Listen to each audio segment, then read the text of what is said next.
decision ever. Nakikita naman yung buhay namin ngayon. I can imagine, lagi ko sinasabi sa mga passenger ko, hindi ko ma-imagine na titira ako sa Amerika. And malaking pasasalamat ko sa'yo na yung pangarap mo, sinama mo rin ako sa pangarap mo and naging pangarap natin. So, mahirap talaga mag-LDR, lalo pag magkalayo kayo. Usapang long distance, no? Sorry, excuse me. Hindi ko alam kung magkikita ba kami kasi nung nag-long distance, talagang sumugal kami. It's either magtatagal kami or maghihiwalay kami. Hindi ko alam. So, hi guys, welcome back to our channel.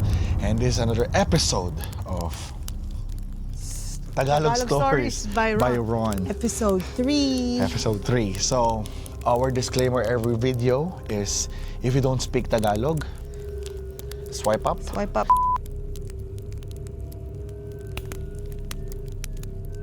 Siguro mag-share naman tayo sa kanila. Pero gusto ko munang umpisahan, no? Kami ni Janelle is, we've been together for almost 10 years na. Nagkakalala kami nung college. And then, after namin graduate, citizen siya, so bumunta siya sa Amerika. And ako nasa Pilipinas. Imagine niyo yung different ng timeline natin, iba. Parang 2 years tayo mag-boyfriend-girlfriend magkasama. Actually, Tapos 1 year lang halos. 1 year and a half. 1 year and a half, tapos nag-long distance kami.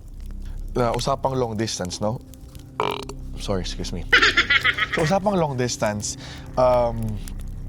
So, yung nag-long distance kami ng 2 years, pag-usapan natin yung stages kung gaano kahirap eh. Di ba? Lalo yung mga Sa umpisa. Yeah. Sa umpisa, yung hirap kasi. Siyempre, sanay kang nakikita mo yung tao. Isang 30-minute drive lang, galing Imus, papuntang Tagaytay, magkikita na kami. Yeah. Tapos, pag tulog siya, tulog din ako. Yung mga ganon. Anong tawag dito? Yung umalis siya, yung nalaman ko nga alis siya, parang okay, hindi ko siya pinigilan.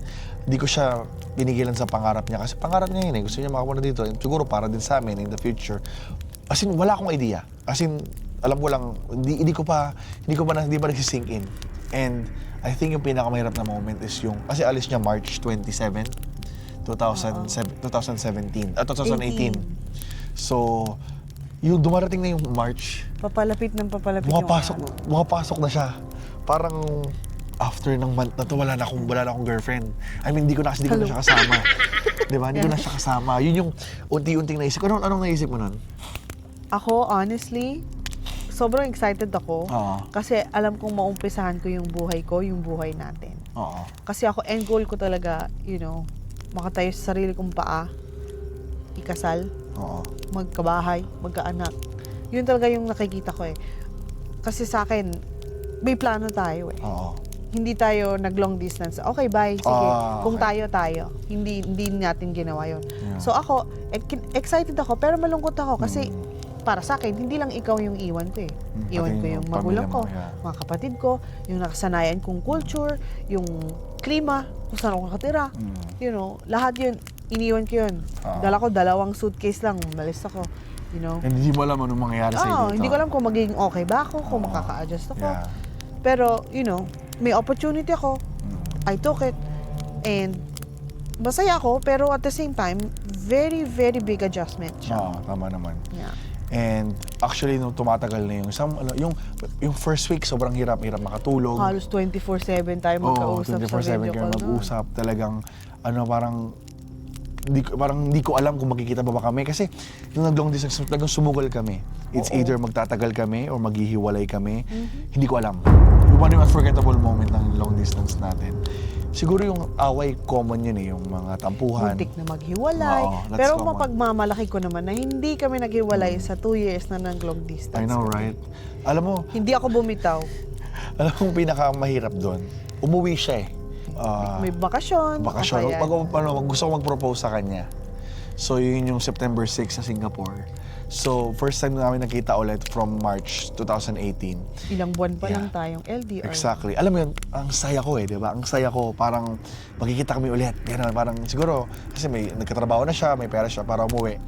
Ang masakit doon, yung naghiwalay ulit tayo. Parang after 2 weeks. Pinatikim lang sa atin. Oo, yung nagtikiman lang kami tapos after nung nagkasama kami for 2 weeks, aalis ka ulit sa airport. Bumalik sa akin ang lahat ng trauma. Parang mas masakit. Parang, nandun eh. I know. Parang alam mo yung tinatakam kang bata ng pagkain kasi hindi ka binigyan. Siyempre, that time, mahigpit din yung parents niya, so hindi kami basta nakakalabas din masyado. Kasi nga, siyempre, alam mo, babae yung sa kanila. Bebe girl. Alam mo yun, minsan gusto niyang, mahirap din yung gusto mo ng lambing. Wala tayong magawa. So, yun yung masakit doon na parang nangyari sa amin sa LDR. Pero, alam mo, sa 2 years nating LDR, sa lahat ng napagdaanan natin, naniniwala ako doon na there's always rainbow After the rain. after the rain. Kasi after nung LDR namin, diba parang sa umpisa parang hindi mo alam yung may mangyayari ba? May ano bang future ahead nyo? Ang sarap sa feeling yung pinaghirapan nyo yung relasyon nyo. Yun yung narealize ko sa LDR eh. Kasi yung mga nag-cheat, yung mga nagloloko during the LDR, yun yung Very coward, very dishonest. Yung panandali ang kasiyahan lang. Lalo kung seryoso ka talaga dun sa babae or sa partner mo. Panglaro yung ganun. Pang-immature. Kasi anong mapapala nyo no? Best decision ever. Nakikita naman yung buhay namin ngayon. I can imagine, lagi ko sinasabi sa mga passenger ko, hindi ko ma-imagine na titira ako sa Amerika. And malaking pasasalamat ko sa'yo na yung pangarap mo, sinama mo rin ako sa pangarap mo and naging pangarap natin. May bahay na kami dito, may ano. Kasi isipin mo kung nagloko ako or ikaw during nung LDR na yon, wala to. Sige, nagkatuloyan tayo pero magsasuffer yung marriage natin. Exactly. Kasi from the get-go, yung goal talaga namin, marriage. Oo. Let's go for advice natin sa mga LDR. Alam ko... Wag niyong gawin. Charot. Yeah. So, alam ko, mahirap talaga. So, mahirap talaga mag-LDR, lalo pag magkalayo kayo. Tama yung sinabi mo, goal. Goal. And Set your alam goal. mo kasi hindi lahat ng tao may choice eh. Tayo, nagka-choice tayo. Honestly, pinili natin mag-LDR. That was our choice, di ba? Hindi lahat ng tao may choice. Yung mga nag-OFW, yung mga kailangan mag-aral muna sa ibang bansa. Hindi siya lagi choice. At sa mga ganong sitwasyon, lagi nyo lang gawa ng concrete plan. Okay, after mo mag-abroad, kunwari mag-aaral or may kontrata ng 2 taon, anong plano natin? Mag-invest tayo ng pera, ganyan. You know, lagi lang may goal. Kasi pag may goal ka, may motivation ka, ituloy yung relasyon eh. True. Marami kasing naghihiwalay sa LDR kasi wala nang pinatutunguhan. Lagi na lang nag-video call, tapos nag-aaway, tapos hindi mag-uusap ng ilang araw, tapos magkakaayos, magkakabalikan. Totoo naman. Puro ganon. Yes. Kasi, pero kung may goal ka na, okay, pag inaway ko to, pag nag-cheat ako dito, pag hindi ko to kinausap, hindi ko makakamit yung goal ko. Yeah. Tama yung sinabi mo eh. Kailangan parehas kayo. Hindi pwedeng magkaiba. Kasi kung isa, mahirap eh. Kasi pag nawalang gana isa, kailangan may isang magla-light up sa'yo. Mag-encourage sa'yo. Tapos pag nawalang hina ka naman, yung isa naman. Saluhan lang din. Tapos sabihin nyo, ba't ba natin ginagawa to? Yeah, diba, sobrang hirap. Yeah. Sobrang hirap pag hindi mo ka-level yung pangarap ng partner mo. Pero alam niyo yun, ito yung isa sa mga decision ko sa buhay talaga na sobra akong thankful. Yung umpisa nga sabi ko, di ba? Yung umpisa parang wala akong makitang picture eh. Ano bang gagawin natin? Ayaw naman niya mag-abroad talaga before. Nakakilala lang siya ng maganda. Kilala ko ng afam, gano'n. So, yun lang naman yung sa LDR. I know, madaling sabihin na, ay, tapos na kami. Pero, we really understand you kung gaano kahirap. Marami kaming pinagdaan. Yung umiiyak ka na lang bigla sa sulok ng kwarto mo. Hindi ka makapagtrabaho ng maayos. Kasi iniisip mo, lalo Hindi ka pag... makakain ng maayos. Kasi pag di na busy kasi hindi nag-reply yung partner mo, kinakabahan ka, ano bang ginagawa niya. At saka isa pang advice, Life 360. Oo, yan, Life 360 app. Tsaka pag di nag-reply, guluhin mo yung mga kasama sa bahay. Kapatid. Oo, totoo yun.